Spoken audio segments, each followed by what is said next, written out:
2003년에 연세대 의과대학을 졸업하셨고 석박사를 하셨습니다. 지금 많은 일들을 하셨고 지금은 이제 갑상선 내분비과 부교수로 계시고 근원 세브란스 발전을 위해서 헌신하고 계십니다. 오늘 저에게 주실 강의 제목은 How to Survive as Enterprise Surgeons with Change in Status. 굉장히 의미심장한 강의가 될 것 같습니다. 네, 부탁드리겠습니다. 네, 소개 말씀 감사합니다. 그냥 한국어로 하면은 되게 쉬운데 영어로 이렇게 번역하려고 그러니까 힘들어가지고, 예. 제가 신분이 바뀌면서 어떻게 지금까지 왔는지, 살아남았는지 하려고 이렇게 강의를 준비했습니다. 그 강의 순서를 보니까 앞에 정주 선생님 계시고 제가 뒤에 있어가지고 무슨 강의를 하든 별로 이렇게 임팩트가 없을 것 같아가지고 역시나 예상대로 앞에서 그렇게 말씀하셔가지고 제가 참 뭘 어떻게 말씀드려야 될지 잘 모르겠습니다. 어, 제가 인턴 레지던트 공보위 강사 뭐 임상연구 조교수 이렇게 해서 신분이 참 많이 바뀌었습니다. 중간에 세브란스 선도 연구자 프로그램 갔다 오면서까지 해서 제가 세브란스 직번만 9개가 있습니다. 그러니까 직번이 그렇게 바뀌면서 지금 부교수까지 올라온 것 같습니다. 이게 보여드리는 이유가 제가 중간에 뭐 레지던트 때도 힘들면은 현타가 오고 그리고 임상 조교수 때도 현타가 오고 지금도 가끔씩 현타가 오는데 인간의 욕구는 그런 것 같습니다. 이게 딴 사람들이 자기를 인정해주고 그리고 자기가 좋아하는 일을 하는 게 가장 큰 욕구가 아닐까 생각이 듭니다. 그래서 제가 그러면은 앞에서 어떻게 그 목표를 가지고 있었나 그러니까 제 얘기를 주로 말씀을 드릴 텐데 이게 펠로우 때 이거를 이제 저희가 펠로우 때 뭐 너는 뭐 펠로우 들어와갖고 어떻게 살래? 그랬더니 그때 제가 이렇게 얘기했습니다. 꼭 필요한 사람이 되겠습니다. 그리고 두 번째는 그 임상조 교수 처음 되고 난 뒤에 이제 여기 그전 병원장님이셨던 김영중 저기 선생님께서 그 임상조 교수 신임 발령 나신 선생님들 다 모으시고 다 앞에서 얘기를 했는데 그때 제 목표는 센터 저희 이름이 클리니컬 가이드라인에 혹시 들어갈 수 있도록 노력을 하겠습니다. 그랬습니다. 그리고 죄송합니다. 부교수가 되면서는 이제 조금 바뀌어가지고 온콜로지 트렌드에 맞춰가지고 제가 살아야 되겠다라는 생각이 듭니다. 여기 맞춰가지고 제가 강의를 좀 드리겠습니다. 실적이 주는 자유라고 했습니다. 이게 제가 작년 하반기 때 뭐 물론 저기 인센티브는 많지는 않았지만은 작년 하반기 때 6개월 2022년 6개월 동안에 아마 의료 이익이 한 10억 정도쯤 되고 월 평균 진료 실적이 한 7억 5천 정도쯤 되다 보니까 병원에서 처음에 우수 신임 교수상 그리고 최우수상 주셨습니다. 그렇게 좋은 이유가 이게 학회도 좀 편안하게 갈 수 있고 그런 것 같습니다. 그리고 조금 제가 약을 쓰다가 이제 뭐 TKI 치료나 아니면은 항암제 치료나 할 때 뭐지 저기 급여 나중에 잘리는 한이 있더라도 크게 뭐라고 하는 것 같지는 않습니다. 예. 그리고 이때까지 보니까 주저자로 한 31편 정도 논문 썼었고 그리고 뭐 임팩트 팩터는 130점 정도인데 최근 3년 동안에 제가 한 15편 정도 논문을 썼더라고요. 그래서 임팩트 팩터가 합계가 한 80점 정도쯤 되는 것 같던데 그래서 아마 이제 조금씩 뭔가 게더링을 하고 있는 단계가 아닌가 싶습니다. 이거를 보여드리는 이유가 제가 2016년도부터 국내 고객의 그 특허를 27건 정도를 출원을 했습니다.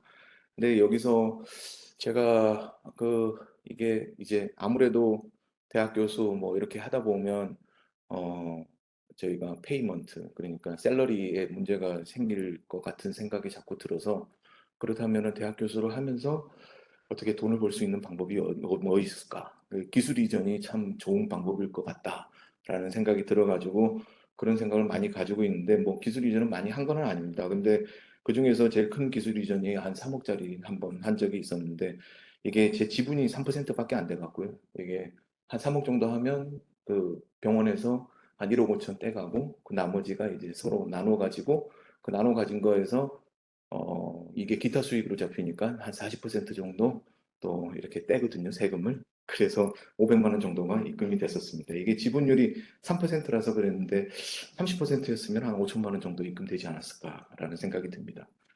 그래서 그 펠로우 때 제가 꼭 필요한 사람이 되자 했으면 어떻게 하면 할 수 있을까? 그래서 오퍼레이션, 뭐 수술 잘해야 되고 논문 써야 되고 소셜 액티비티 잘해야 되고 그렇습니다.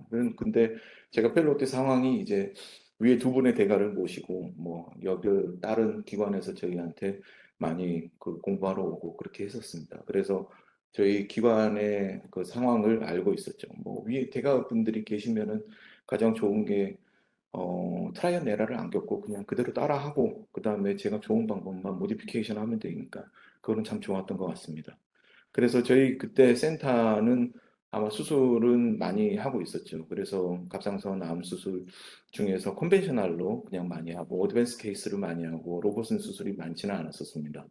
그래서 2011년도에 저희 데이터였었습니다. 레터럴 렉 다이섹션이 한 300명 정도 하고 있으니까 일반적으로 레터럴 렉 다이섹션 뭐 우리나라는 이제 아무래도 초기인 환자들이 많기 때문에 레터럴 렉 다이섹션 퍼센트가 2에서 5% 정도쯤밖에 안 되고 뭐 다른 저기 외국에서도 10% 정도쯤밖에 안 되니까 근데 그래도 저희 병원에서 1년에 300명 하는 거면은 정말 네덜란드 전체 인구 전체에서 하는 것보다는 더 많이 할 것 같습니다.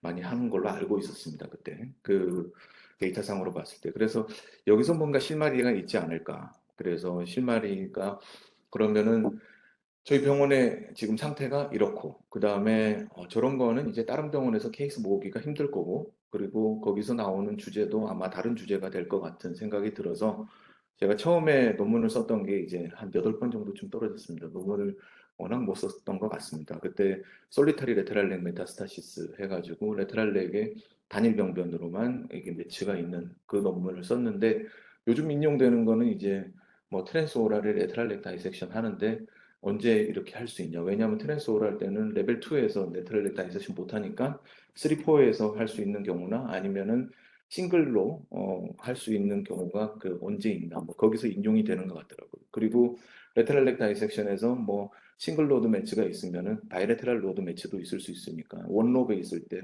컨트라 레테럴에 레테럴 렉 다이섹션을 해야 되냐 말아야 되냐 그런 논문이었었고요.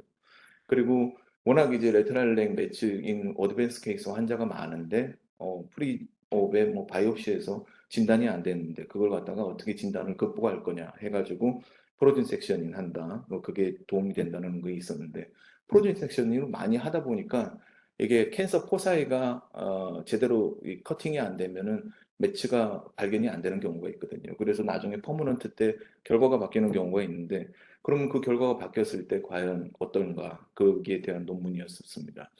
그리고 뭐 레테널렉 뭐 매치에 관해서 워낙 많이 보니까 그 다른 병원에서 이제 뭐 사실은 TB 이제는 많이 정립이 돼가지고 TB가 서비컬 림프 아데노패스가 있을 때 마크로 칼시피케이션이 있기 때문에 그게 이제 많이 정립이 됐었는데 그때 당 제가 논문 쓸 때 당시만 해도 저게 이제 뭐 매치 소견이랑 거의 미미킹 하는 거기 때문에 그런 게 있었고 그리고 솔피칼 브론코제닉 시스트도 마찬가지로 레테랄렉 매치를 의심할 수 있는 그런 소견이기 때문에 거기에 대한 논문을 썼었고요. 그리고 워낙 이렇게 어드밴스 케이스로 많이 하면은 파라사이로이드의 블루투 서플라이가 안 좋기 때문에 그래서 퍼머넌트 파라사이로이드 그 하이포 파라사이로이드증이 많이 오는데 그 중에서 또 리커버리 하는 환자들이 있어가지고 그러니까 1년 지난 다음에도 하이포 파라사이로이드증 리커버리 하는 환자들이 있어서 거기에 대한 논문을 썼고 그리고 레테럴 렉 매치를 하려 그러면 이제 스킨 인시전이 크기 때문에 과연 그렇게 큰 사람들도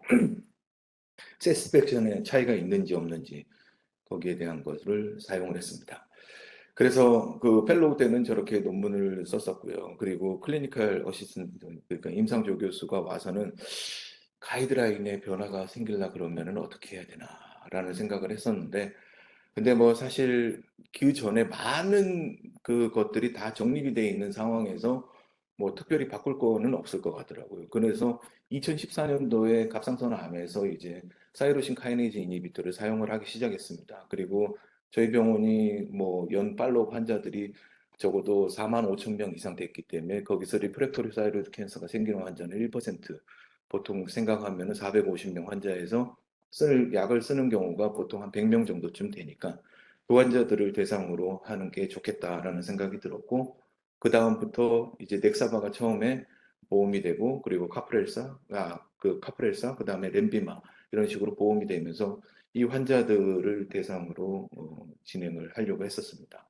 그래서 뭐 튜머 더블링 타임, 뭐 갑상선 암에서는 뭐 많이 얘기가 나오는 겁니다. 튜머 더블링 타임도 있고, 뭐 아니면 칼시토닌 더블링 타임, 아니면 사이로글로불린 더블링 타임 얘기도 나오는데 저희가 튜머 가지고 이제 더블링 타임이 어떻게 되느냐에 따라 갖고 리프랙터리 환자에서 처음에 소라페닙이 얼마나 잘 듣느냐 그 논문을 썼고, 그리고 그 렘바티닙이 이제 그 다음에 나왔었기 때문에 렘바티닙이 얼마나 언제나 이제 리스폰스가 언제 오느냐에 대한 것을 얘기를 했습니다. 그리고 리얼월드에서 아마 그때 당시에 리얼월드 단일 기관에서는 제가 제일 많이 썼기 때문에 세계적으로, 그래서 렘바티닙과 소라페닙을 한국에서 이제 리얼월드 데이터로 이렇게 논문을 작성했습니다.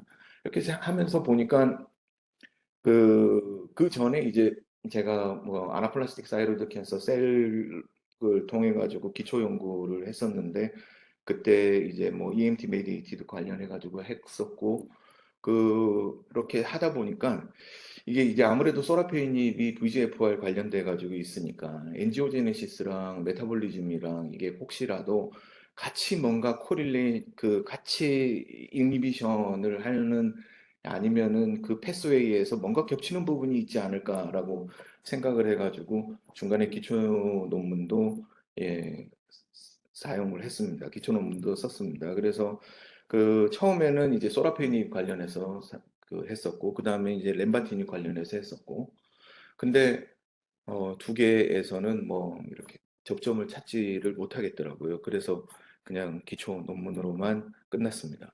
그리고 이거는 이제 제가 임상을 하면서 이게 아이디어를 얻어가지고 사용을 했었던 거였는데, 그때 당시에 소라페님 쓰고 그 다음에 보험이 끝나면은 이제 렘바티닙은 비보험으로 써야 되니까 뭐 한 달에 240만 원 정도쯤 들고, 그리고 난 뒤에 리지스탕스 생기면 그때 당시에는 TKI 치료제가 두 개밖에 없었기 때문에 끝나고 나면 그냥 죽을 때까지 기다리는지, 아니면은 소라페닙이랑 렘바티닙이랑 뭐 쓰고 난 뒤에 다시 소라페닙을 다시 쓸 수 있는지, 아니면 이거를 갖다가 번갈아 가면서 스위칭 뭐 해가지고 쓰면은 혹시라도 더 길게 쓸 수 있는지. 그러니까 소라페닙은 보통 6개월 정도쯤 썼었고 렘바티닙은 30개월 정도쯤 썼는데, 이게 이제 번갈아 가면서 쓰면은 리지스턴스가 덜 생기는지, 그런 아이디어를 가지고 논문 기초 연구를 했었고, 기초에서 보니까 아무래도 스위칭을 해가지고 쓰면 되는데 뭐 현실적으로는 그게 도저히 불가능한 일이었었습니다. 그래서 이거 관련해 가지고 그때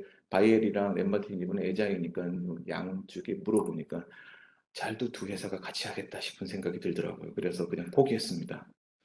그래서 그 다음에는 아나플라스틱 사이로드 캔서를 이제 중점적으로 제가 저기 환자분도 보고 그리고 연구도 많이 했었는데, 2020년도 이게 아니, 그러니까 통계청 자료인데 2020년도에 아나플라스틱 환자가 70명 정도 생겼는데, 작년에 저희 병원에 아나플라스틱 사이로드 캔서 환자 수술 다 하신 분들은 43명 정도, 61% 정도, 전국의 발생 환자의 그 정도라고 생각이 듭니다. 물론 진단 안 되신 분들도 있겠지만, 진단되면 이제 대부분 많은 분들이 저한테 찾아오시는 것 같습니다.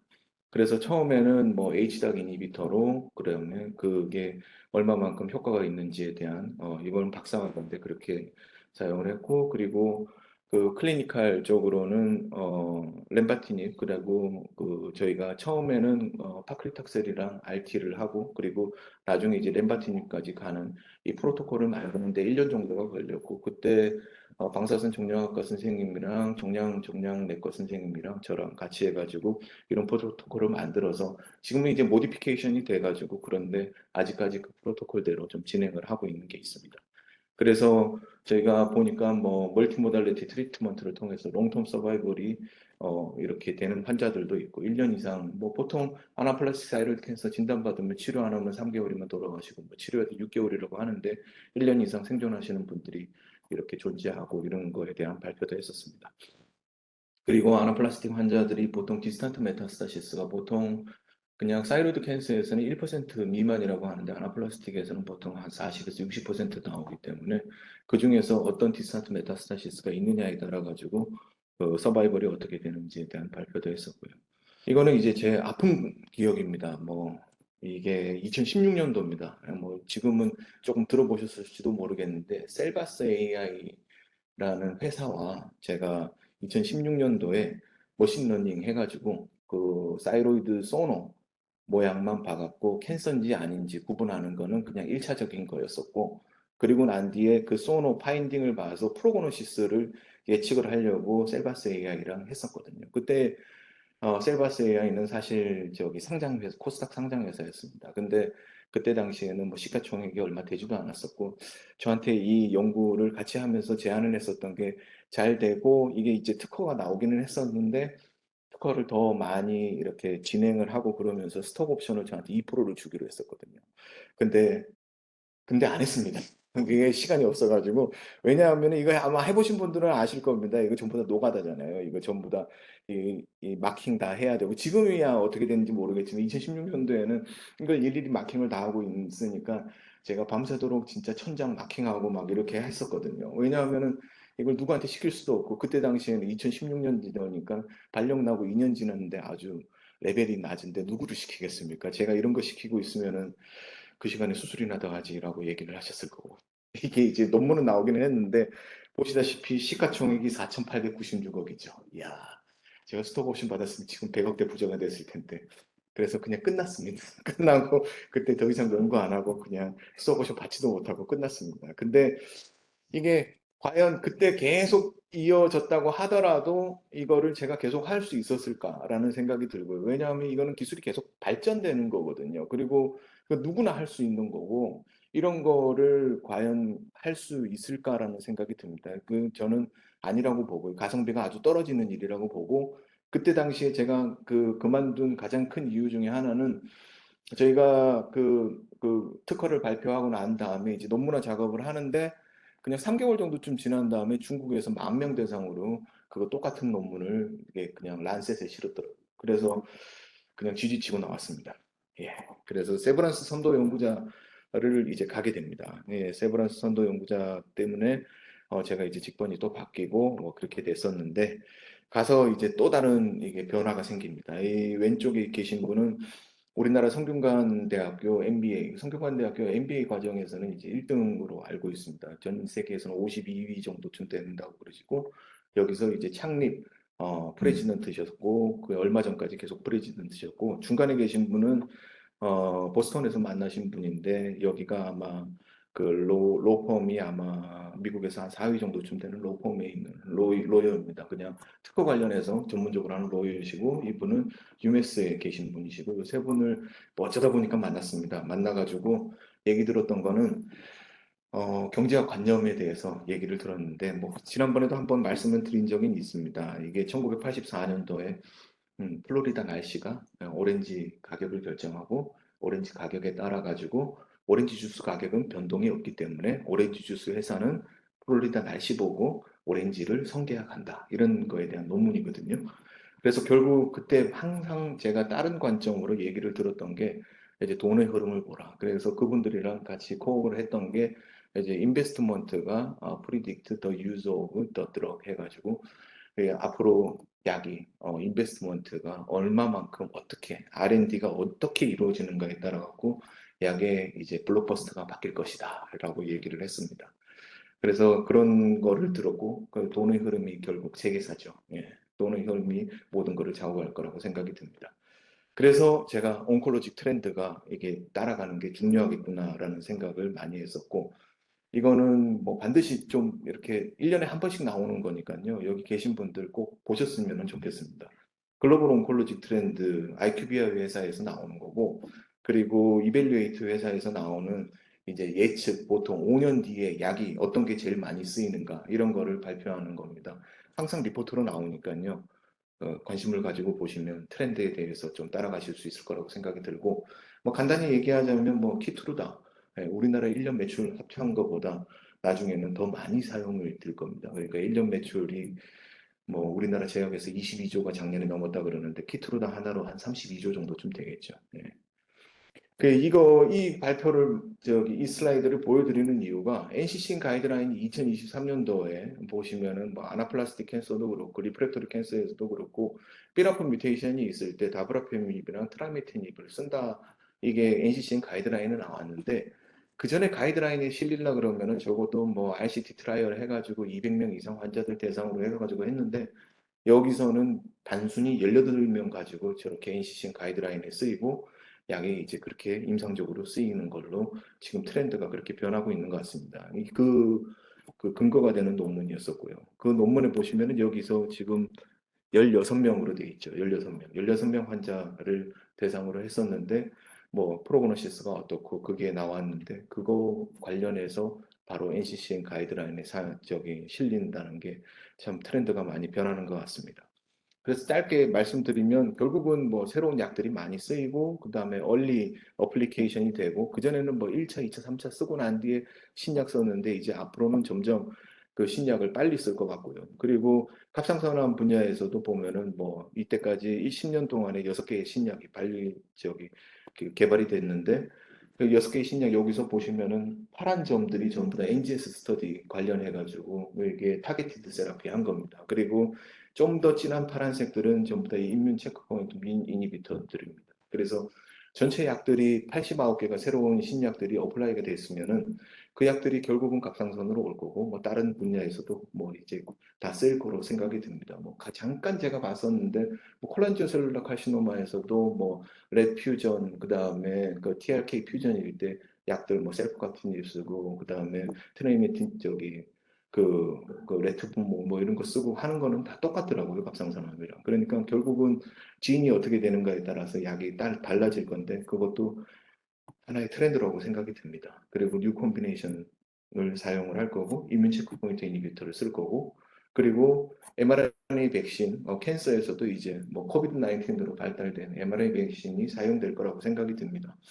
그래서 이런 트렌드를 알고 제가 앞으로 연구를 할까 생각이 듭니다. 그래서 아나플라스틱 사이로 캔서 저희 연구 결과입니다. 연구 결과에서 보면은 이제 카본 메타볼리즘, 온카본 메타볼리즘에 어떤 식으로 영향을 미치는지 아나플라스틱 사이로 캔서랑 TC랑 이렇게 해서 발표한 거에 있고 뭐 앞에서 정준 선생님이 많이 보여주셨죠. 싱글셀. 예.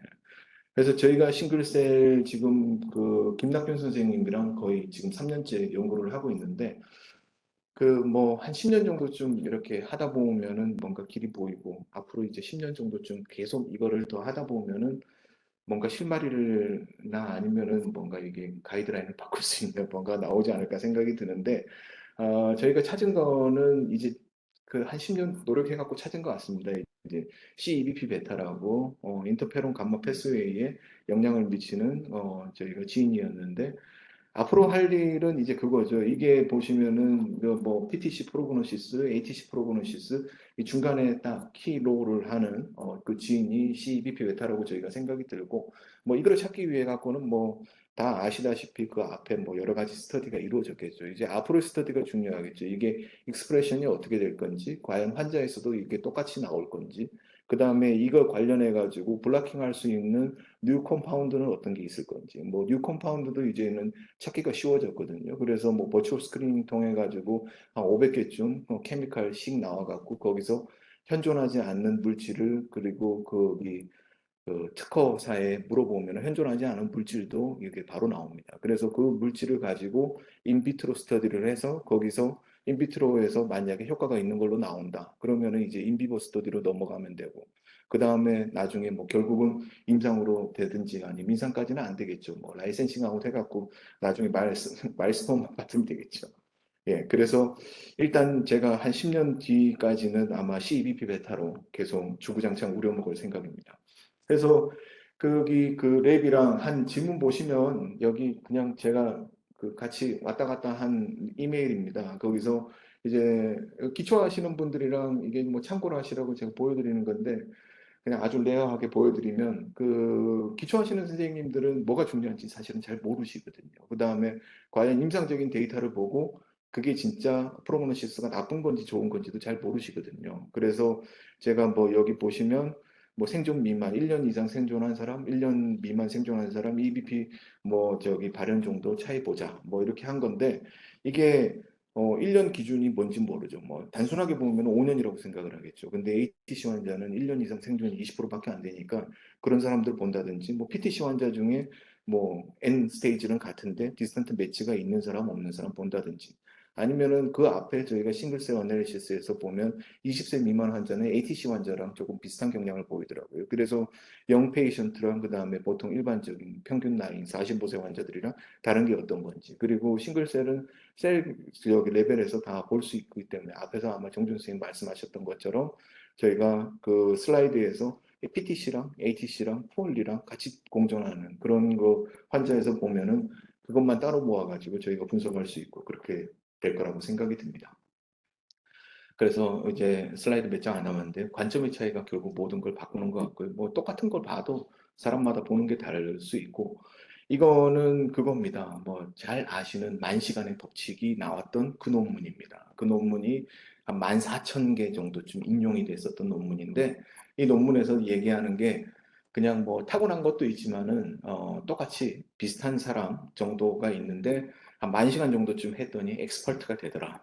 라는 거거든요. 그래서 예를 들어서 뭐 피아니스트도 예를 들었고 바이올리니스트도 예를 들었고 다 예를 들었습니다. 결국은 꾸준히 하고 뭐 그냥 반짝이는 아이디어 있다 그래가지고 그게 그냥 단순히 그냥 한 번으로 끝나는 게 아니고 계속 해가지고 매진하는 게 중요할 거라고 생각이 들고 이거 보여드리는 이유는 비교 우위에 대한 거를 얘기를 하신 분입니다. 그러니까 이게 가성비를 따져갖고 일하시는 게 중요할 것 같습니다. 그냥 제가 생각했을 때 아무리 저희가 그 뭐 데이터 필업이나 이런 것들 저희가 하는 게 더 좋다고 하더라도 저희는 그 시간에 논문을 쓰고 수술을 하고 딴 거를 하고 그 시간에 이제 시스템을 만들어 가지고 그 일을 다른 사람한테 시키는 게 가장 중요하지 않을까 생각이 듭니다. 그래서 결국은 사람과 사람 사이 일이기 때문에 소통이 가장 중요하고 이게 MS 지금 CEO신데 이분이 소통을 강조하면서 MS가 다시 발전하는 계기가 됐다고 합니다. 예, 경청해 주셔서 감사합니다. 네, 감사합니다. 질문이나 코멘트 있으신가요? 그 에릭슨이 93년 전에 저렇게 얘기했는데요. 최근에 나온 책장, 네, 1시간의 재발견에서는 네, 시간이 중요하지 않고 이 집중하는 몰입도가 더 중요하다고 네, 얘기했으니까. 네. 그래서 여러분도 몰입도를 잘 해주셔야 될 것 같고요. 지금 우리 김성모 교수님은 보면 자기에서 취해진 상황에서 하나씩 하나씩 이렇게 넓혀가시면서 확장하셨고, 근데 그게 그 말씀 중에 내가 임용된 지 2년밖에 안 된 두 분씩 시키자. 그 말이 예, 굉장히 네, 가슴이 좀 아픈 것 같습니다. 왜냐하면 서로 같이 하고 이게 시스템 커버가 되면 어떤 아이디어 가지고 극복해서 나갈 텐데 그게 안 되니까 자꾸만 이렇게 허들이 생기는 것 같거든요. 그러면 포기하게 되는데 여기까지 잘 유지해 주셔서 감사합니다. 그러면 오늘 혹시 이걸로 마치도록 하고요. 이거 드리고 그다음에 우리 한대현 교수님이 용인에서 다음 달에 서비스 미팅 마지막으로 할 거거든요. 그 안내 하도록 하겠습니다.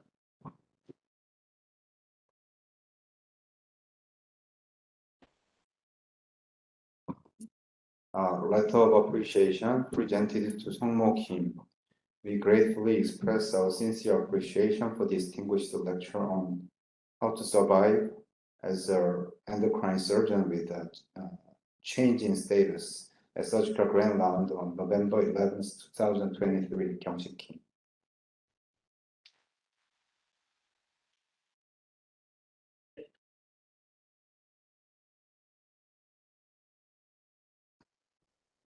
네, 저기 잠시 광고 말씀드리겠습니다. 저희가 그 12월 9일 2023년도에 마지막 교실 서비스 미팅을 용인 세브란스에서 하는 것으로 교실에서 준비를 하고 있습니다. 그래서 10시에 12월 9일 토요일 오전 10시에 용인 세브란스에서 대강당에서 이제 시행을 할 예정이고 교실에서 여러분들 가급적이면 마지막 2023년 마지막 그 서비스 미팅인 만큼 모이실 수 있게 8시에 신촌에서 출발하는 버스와 8시 반에 강남에서 출발하는 버스편을 지금 마련을 하려고 하고 있습니다. 그래서 얼마 전 교실에서 2차례 안내 메일이 갔었을 텐데요.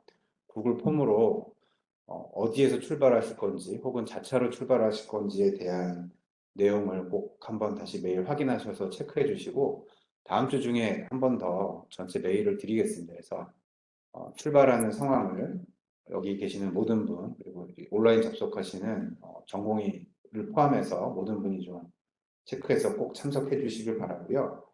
마지막 행사 이제 저의 단합된 모습을 보이기 위해서 부득이한 사정으로 불참하시는 분들은 주임 교수님께 대면 보고하는 것으로 프레셔를 강하게 받기 바랍니다. 이상으로 광고 말씀 마치겠습니다. 감사합니다. 그냥 하나만 더 말씀을 좀 드리면 이번에 저희 이제 미래비전 위원회가 있습니다. 그래서 황우진 위원장이 하고 계신데 저희가 이번에 외부 컨설팅을 하면서 우리의 핵심 가치가 뭘까라는 걸 한번 생각해 봤습니다. 그래서 그런 것들 그러면 앞으로 우리가 어떻게 나갈 건가, 인력을 어떻게 양성하고 우리 병원 3가지 병원이 있는데 3개 병원 사이에서 어떤 식의 교류를 할 건가, 그다음에 어떻게 우리가 응집력을 키울 건가 하는 거에 대한 이야기를 해주실 겁니다. 그래서 각 위원회들이 성과보고를 할 거니까 여러분이 그런 의견을 주시면 좋을 것 같습니다. 특히 어제는 정말 요동치는 하루였습니다. 저녁에. 그래서 수련환경평가위원회 회의가 있었고요. 거기서 2024년 전공의 배정을 완료했습니다. 사실 12월 2일 날 전공의 각 병원의 배정 현황은 확정이 되어 있었는데 실무에서는 정했지만 그래도 수평위 위원장이 결정을 해야 되기 때문에 이렇게 회의를 했고요. 지난주 월요일 날 각 26개 전문 과목 수련이사, 그다음에 외과학회는 학회 이사장이 왔습니다. 그래서 의견을 청취했는데 지금 정책적 방향이 정해지면 하나하나를 세부 사항을 건들 수는 없거든요. 그래서 아마 내년에 저희 병원 신촌은 인턴이 줍니다. 그래서 5대5 정원, 수도권, 비수도권 5대5 정원 때문에 신촌, 강남, 전공의가 인턴 선생님이 줄 건데 인턴 선생님이 주면 지금 각 병원에 인턴 배정에 있어서 외과의 배정이 많이 되고 있습니다. 다시 그 배정 인원도 조정이 되지 않을까 이렇게 생각을 하고 있습니다. 그다음에 두 번째는 이제 저희 외과 상황인데 외과는 수도권 병원의 전공의 수를 다 줄였습니다.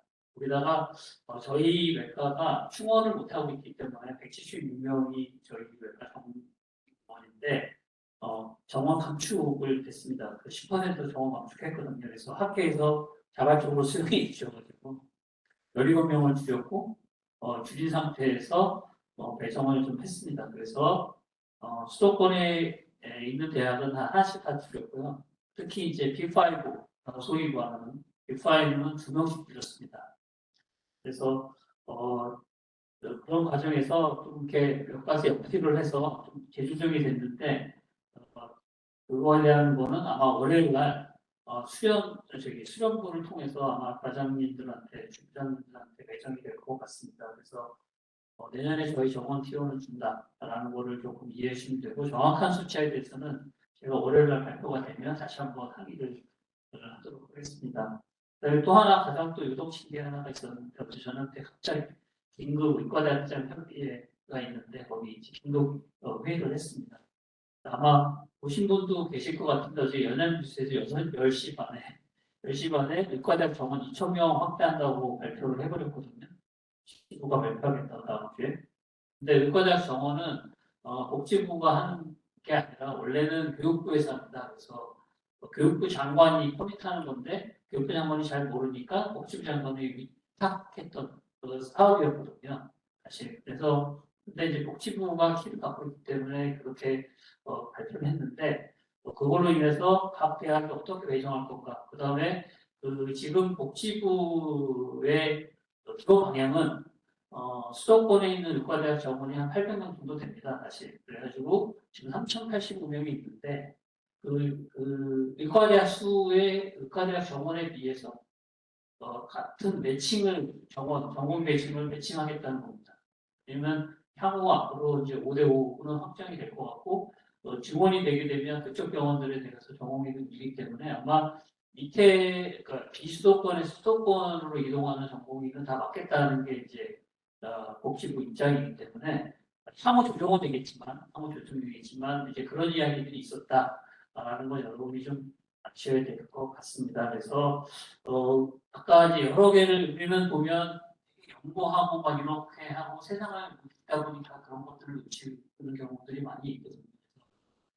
그런 기사들을 보면 선생님들도 조금 생각을 해주시면 좋을 것 같습니다. 그래서 아무튼 내년에 그 저희 외과 입장은 그 인력 구조의 변화가 있지 않으면 안 될 것 같아서 조금 많은 생각을 하게 되고요. 그래서 지금 이번 전담의 선생님들을 밀릴 수밖에 없을 것 같습니다. 그래서 이번 전담의 선생님들을 저희 외과 그 수료하시는 분들은 수요가 충족되고 잊지 못해서 수료를 못해서 저희 교실도 지금 가정의학과 정, 수료하신 분들을 이제 섭외해서 모시려고 하고 있습니다. 그래서 몇 명이 오실지는 모르겠지만 앞으로 그 타과를 이제 전문의이신 분들이 저희랑 같이 일을 하게 될 경우가 좀 많아질 것 같아서 선생님들도 조금 이해해 주시면 좋을 것 같습니다. 네, 이상입니다. 그러면 주말 잘 보내시고 다음 주에 뵙도록 하겠습니다. 네.